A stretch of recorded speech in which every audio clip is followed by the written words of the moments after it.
Have you ever wondered why two people can earn the same income, yet one ends up broke while the other quietly builds wealth and freedom? The difference isn't luck, talent, or even education, it's philosophy. Jim Rohn, one of the greatest personal development mentors of the 20th century, often said, "For things to change, you have to change." And nowhere is this truer than in your financial life. In this journey through Jim Rohn's 10 rules for financial freedom, you will discover practical, time-tested principles that can lift you out of financial stress and place you firmly on the path to wealth, security, and freedom. So if you're tired of being stuck in the cycle of earn and spend, stay with me, because this message may just change the direction of your life. Jim Rohn believed that wealth begins not in the bank, but in the mind. Before you can have more, you must become more.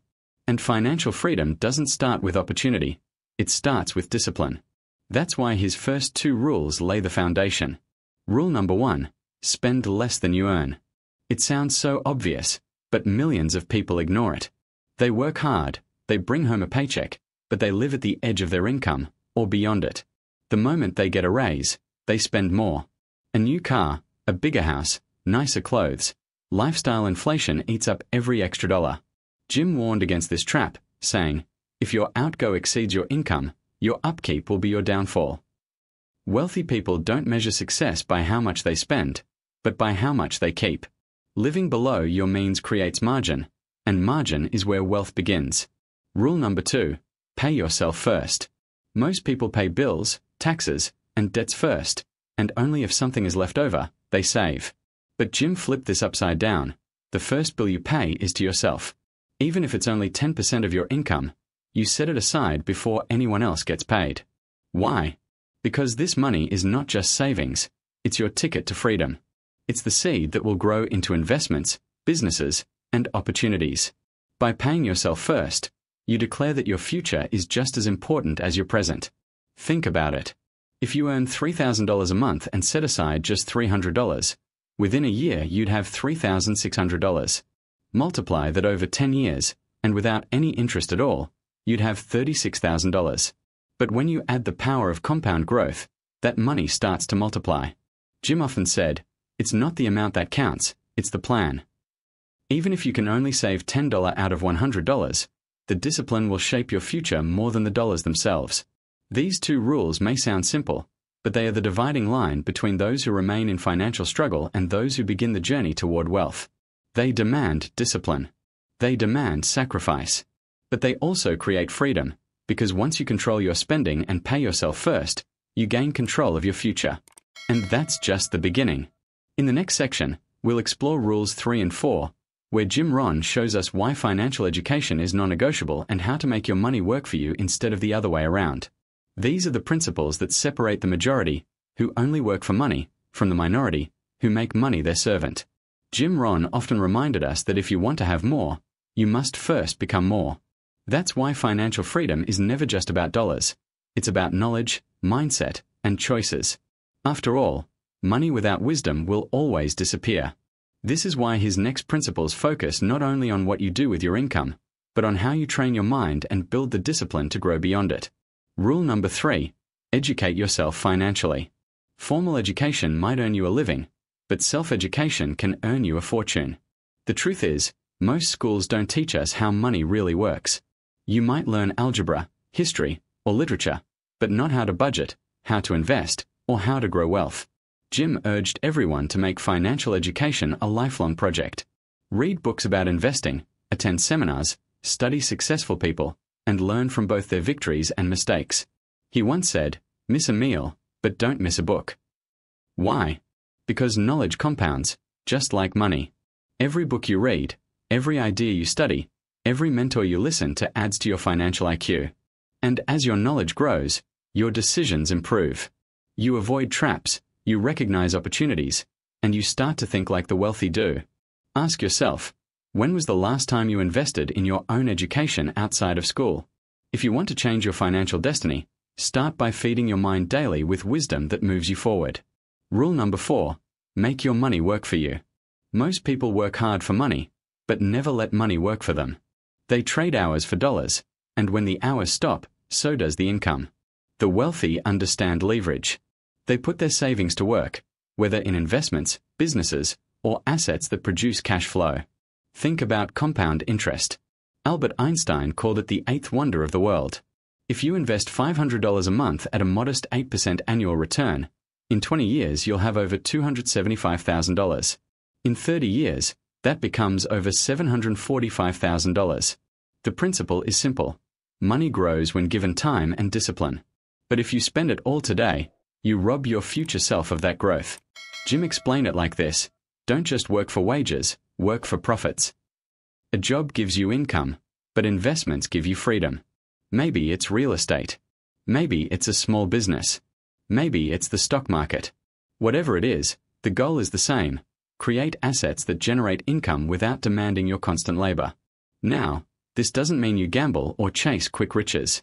Jim was clear: wealth is not built by luck or lottery tickets.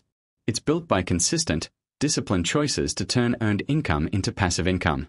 Imagine this: while most people sleep worrying about bills, the wealthy sleep knowing their assets are working for them. Rental properties collect rent, stocks earn dividends, businesses generate profits, all while they rest. That is financial freedom, the ability to step away from constant labor and still have your needs and goals fully funded. When you combine rules 3 and 4, something powerful happens. Financial education gives you the wisdom to avoid mistakes, and making money work for you gives you the leverage to multiply your efforts. Together, they form the bridge from survival to abundance. And here's the exciting part: we are only halfway through.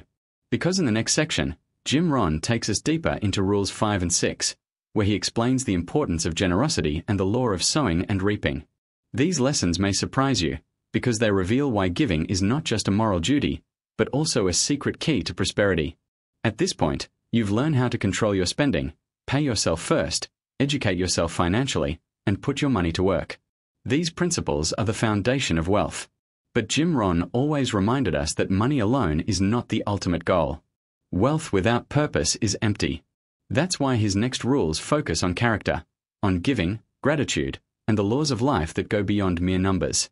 Rule number 5: be generous. Jim Rohn often said, giving is the secret to receiving. At first, this sounds counterintuitive. If you want to get ahead financially, shouldn't you hold on to every dollar? But the wealthy know something most people don't: money is a seed. And when you give, whether to charity, to your community, or to someone in need, you're planting seeds that return to you multiplied. Generosity keeps you from becoming a slave to money. It reminds you that money is a tool, not a master. By giving, you shift your mindset from scarcity to abundance. You tell yourself and the world, I have enough to share. And when you live in that mindset, opportunities, relationships, and blessings tend to flow back to you. Jim warned, though, that generosity doesn't mean being careless. It means being intentional. Tithing a portion of your income, supporting causes that matter, helping someone along the way, all of this builds a wealth of character that money alone cannot buy. Rule number 6: embrace the law of sowing and reaping. Nature teaches us a timeless lesson. You reap what you sow. If you sow sparingly, you reap sparingly. If you sow abundantly, you reap abundantly. This principle doesn't only apply to crops, it applies to money, relationships, health, and life itself. If you plant seeds of discipline, you harvest results. If you plant seeds of learning, you harvest wisdom. If you plant seeds of generosity, you harvest influence and abundance. But if you plant seeds of waste, laziness, or neglect, the harvest will reflect that too. Jim explained it beautifully. The soil says, don't bring me need, bring me seed. In other words, the world doesn't reward us because we need more money or more success. It rewards us because we've planted the seeds that deserve a return. If you want more financial freedom, you must sow the seeds, saving, investing, learning, and giving, day after day, season after season. This rule is empowering because it shifts responsibility back to you. It's not about the government, the economy, or your background. It's about what you choose to plant. If you don't like your current harvest, plant different seeds. Think of your financial life as a garden. Every paycheck is a packet of seeds. Some you eat, spending, some you store, saving, some you invest, planting, and some you share, giving. How you allocate those seeds will determine what grows in your garden 5, 10, or 20 years from now. By following rules 5 and 6, you elevate money from being just about survival to being about significance. You stop asking, how can I get more? And start asking, How can I contribute more? Ironically, that shift often brings even greater abundance. So far, we've built a strong foundation: discipline, saving, learning, investing, giving, and sowing wisely. But Jim Rohn wasn't finished. In the next part, we'll explore Rules 7 and 8, where he shows us why planning for the future and protecting what you've built are critical to lasting financial freedom. Because building wealth is one thing, but keeping it and ensuring it lasts is another. Now we step into the next stage of Jim Rohn's wisdom. You've learned how to save, invest, give, and plant seeds wisely. But wealth is fragile unless it is protected and planned for. That's why Jim's next principles remind us that financial freedom is not just about growth, it's also about foresight and security. Rule number 7, always plan for the future. Jim Rohn often said, "The future is where you're going to spend the rest of your life, so you'd better design it." Too many people drift into the future without a clear direction, hoping things will just work out. But hope is not a strategy. The wealthy know that a written plan is the bridge between dreams and reality. Planning doesn't mean predicting everything that will happen. It means being intentional about where you want to go. Set financial goals, short-term, mid-term, and long-term. For example, saving for emergencies within 1 year, investing for a home in 5 years, and building retirement wealth over 30 years. With goals in place, every dollar has a purpose. Without a plan, money slips away. With a plan, money is assigned to tasks that serve your future. Jim reminded us that clarity is power. When you know what you want, opportunities align with your goals. But when you're vague, everything distracts you. So, sit down, write out your financial roadmap, and review it often. Rule number 8, protect what you've built. Building wealth takes time, but losing it can happen in an instant if you don't protect it.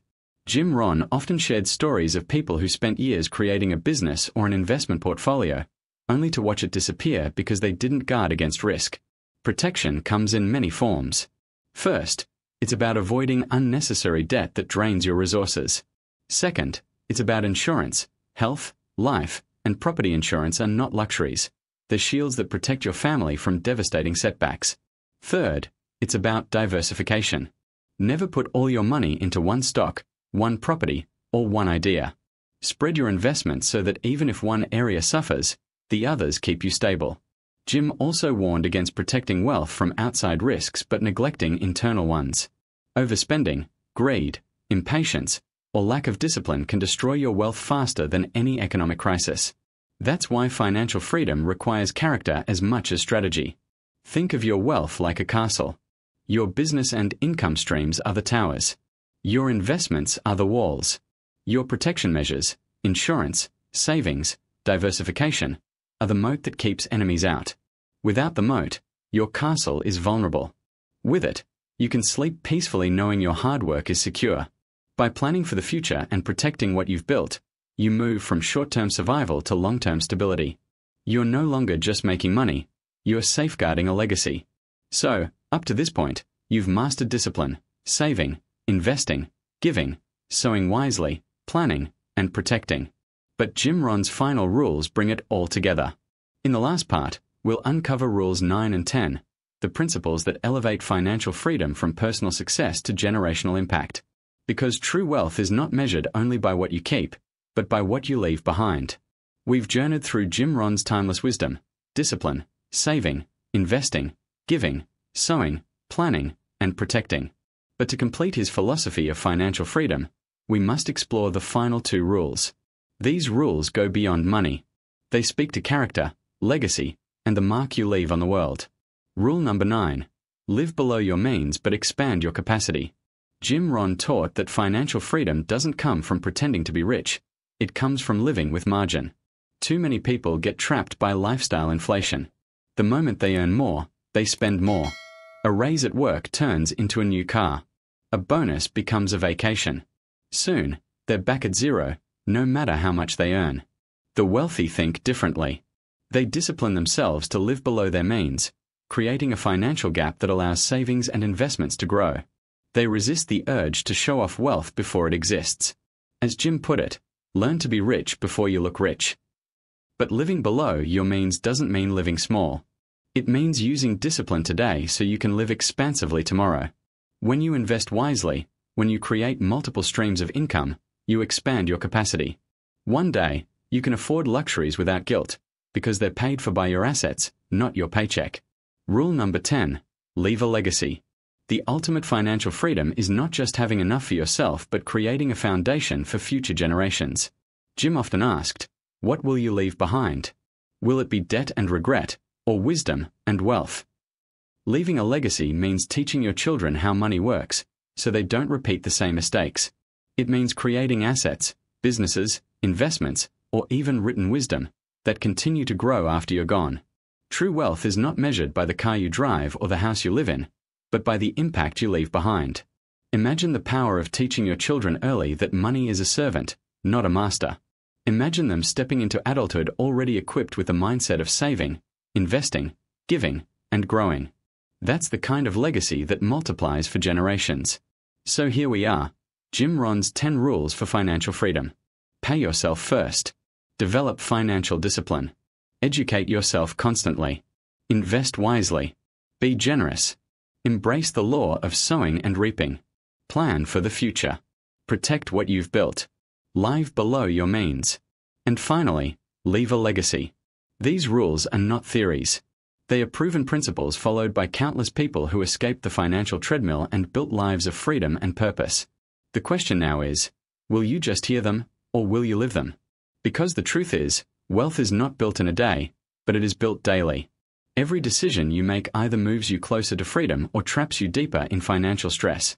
Every dollar you touch is either a seed you plant or one you waste. And every day you delay is a harvest you lose. So here's my challenge to you. Starting today, choose one of these rules and put it into action immediately. Open a savings account. Start a small investment. Write down your financial plan. Teach your child one lesson about money. Do something today that your future self and your family will thank you for. And now, let's close with action. If this video has given you value, if you're ready to take charge of your financial destiny, I want you to do 2 simple things. First, hit the like button so this message reaches more people who need it. And second, drop a comment below with the words, Jim Rohn's 10 Rules for Financial Freedom. Because when you write it, you declare it. And when you declare it, you begin to live it. Your journey to financial freedom begins not tomorrow, not someday, but today, with the choices you make right now.